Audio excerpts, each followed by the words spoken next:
Hello students, in this video I am going to teach you about a cell organelle which is called as mitochondria. Right? Here in this video we are going to learn about the mitochondria. Right?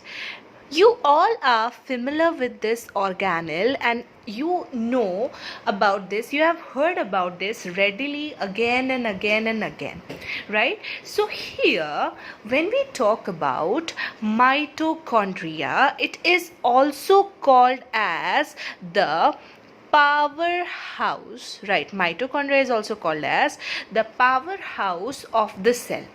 Right?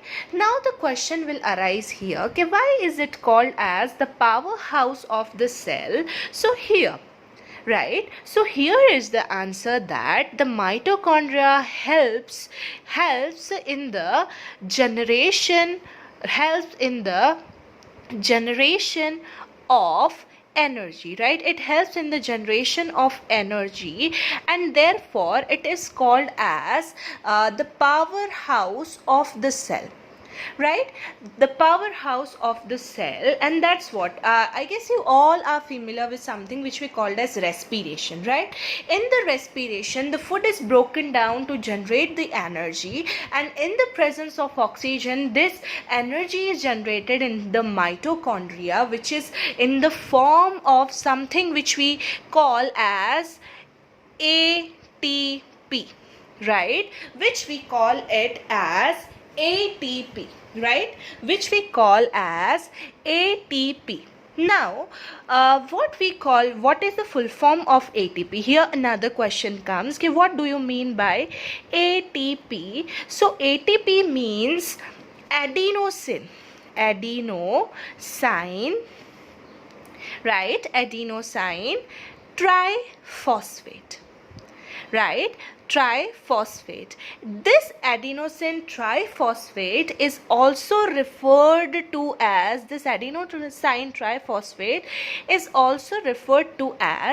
energy currency. It is also referred to as energy currency of the cell. That means it is a storehouse of energy, right? That means it is a storehouse of energy, and whenever there is a requirement of energy, then this ATP will be broken down and the emergency supply of energy is being given by that of your ATP. So here, apart from this, right, you know only one function of mitochondria, that is the generation of energy, right? So apart from that, still there are few functions of mitochondria, that is what we call as, right, it helps in the cell signaling, right? It helps in cell signaling, right? It helps in the cell signaling. Now this is for the cell to cell interaction. Cell signaling is for cell to cell interaction, right? It is for the cell to cell interaction. They interact with each other, and in that also mitochondria plays a very important role. It even helps in the growth, right? Mitochondria even helps in the growth, right? Even it helps in the growth, right? Growth and cell death, right? Growth and cell death, right? It maintains the growth of the cell also, and even it maintains the cell death. It maintains the cell death also. And in scientific terms it is called as, right, in scientific term we call this growth and death maintenance as apoptosis, right? That is the maintenance of cell growth and cell death. So these are some functions of your mitochondria. So if anyone do ask you, okay, what are the functions of mitochondria, or why the mitochondria is called as the powerhouse of the cell, so you have the answer. So three functions you have here. First is the generation of energy, second is the cell signaling, and the third one is the growth and the cell death. So when you see the structure, so this was the functions or some basic overview of the mitochondria, why they are important. So now we will go for structure, right? We will go for the structure. We will go for the structure of mitochondria, right? So when we talk about the structure of mitochondria, I'll draw a rough diagram for you to make you understand, okay, how does the mitochondria does look like, right?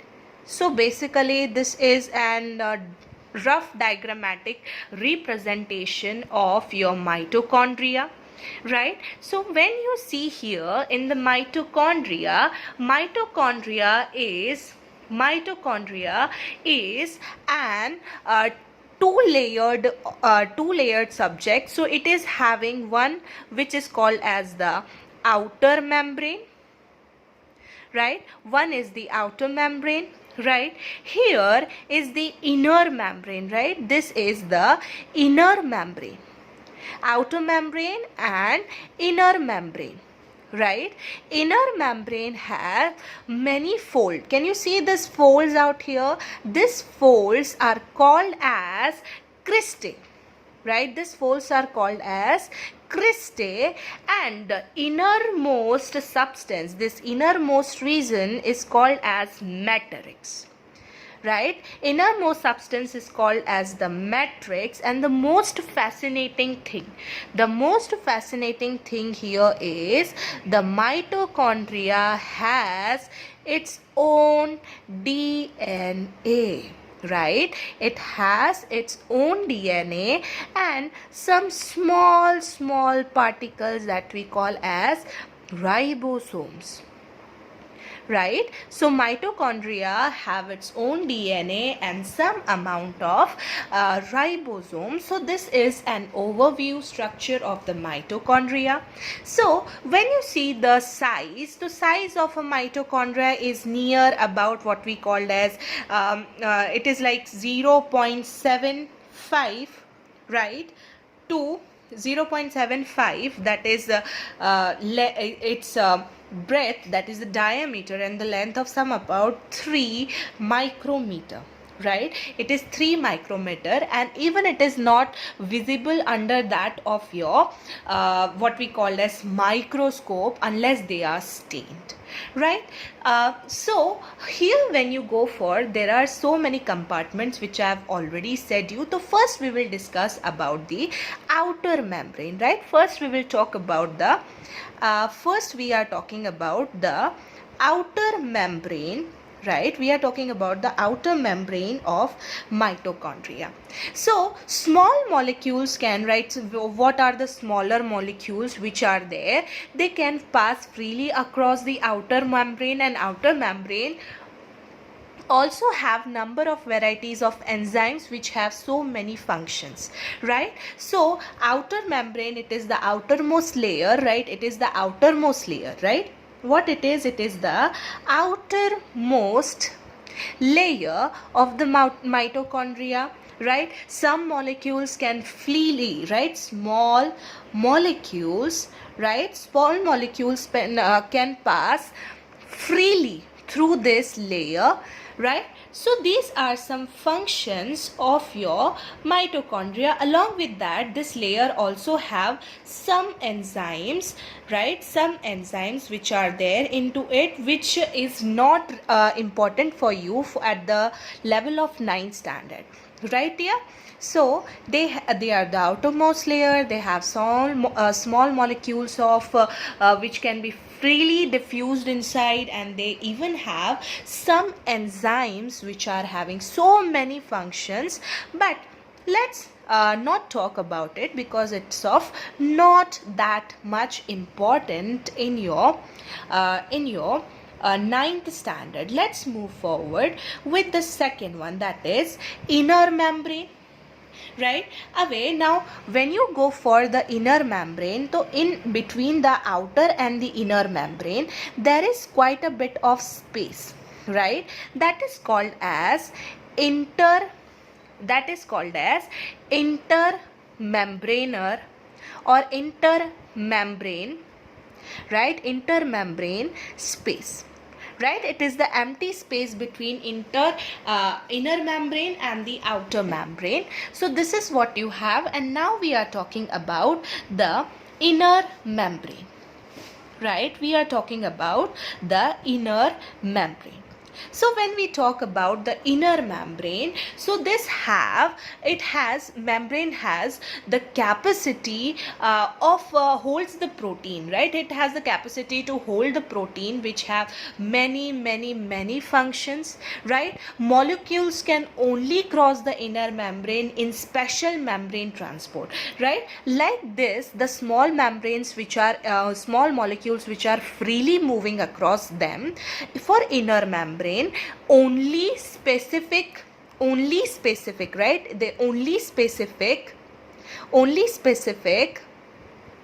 right, molecules will cross through it, right? Only specific molecules will cross through it. And the inner membrane is also important. It is the place where ATP is generated, right? ATP is generated. It is the place where we create the ATP, right? It is the place where the ATP is created. Now apart from that, you have that is cristae, right? Apart from that, we have that is cristae. So now what is the work of cristae? So cristae are the folds. You can see they are the foldings which are present. They increase the surface area, right? Cristae નું કામ શું છે? So what is the function of cristae? First, they are inner fold. They are inner fold, right? And these inner folds, they will increase the surface area, right? They increase the surface area, right? They increase the surface area of the membrane, right? And therefore increasing the space for chemical reaction, right? They increases this chemical reaction for the ATP generation, right? They increase the area for reaction. What reaction I'm talking about here is the reaction which means the generation of ATP. They will give a more and more amount of area where we can synthesize the ATP. So after the cristae, as you move, you have that is matrix, and this matrix, right? So now let's see about the matrix, right? So when we see about the matrix is the fourth compound. So we have here is the matrix. So matrix is the innermost space, right? It is the space which is having inside. It contains, right? This matrix contains enzymes, right? It contains enzymes for some important cycles, right? Important cycles like TCA, right? Important cycles like TCA, right? They have enzymes for important cycle like TCA. And when you will go in your 11th and 12th standard, at that time you will come to know what is TCA. So TCA is a very important pathway which helps in the formation of ATP, right? ATP. And also it is the place, right? Also it is the place, it is an important site for the production, right? Important site for the production of ATP, right? And also it is the location where the DNA of, right, it is a location where the DNA of mitochondria is located, right? So this is the basic 4 or 5 locations which you have, 4 to 5 organs which you have for the mitochondria and their functions. So now when you see the number of mitochondria in a cell can vary from some sort of 2000 also, and some hundreds or one or single cells, right? Single cell having only single mitochondria, so it can be totally different. Just for example, if you have, right, if we talk about a mature red blood cells, right, there is a thing that your RBCs do not have mitochondria, right? Your RBCs do not have mitochondria. Why? Because RBCs are for the transfer of oxygen.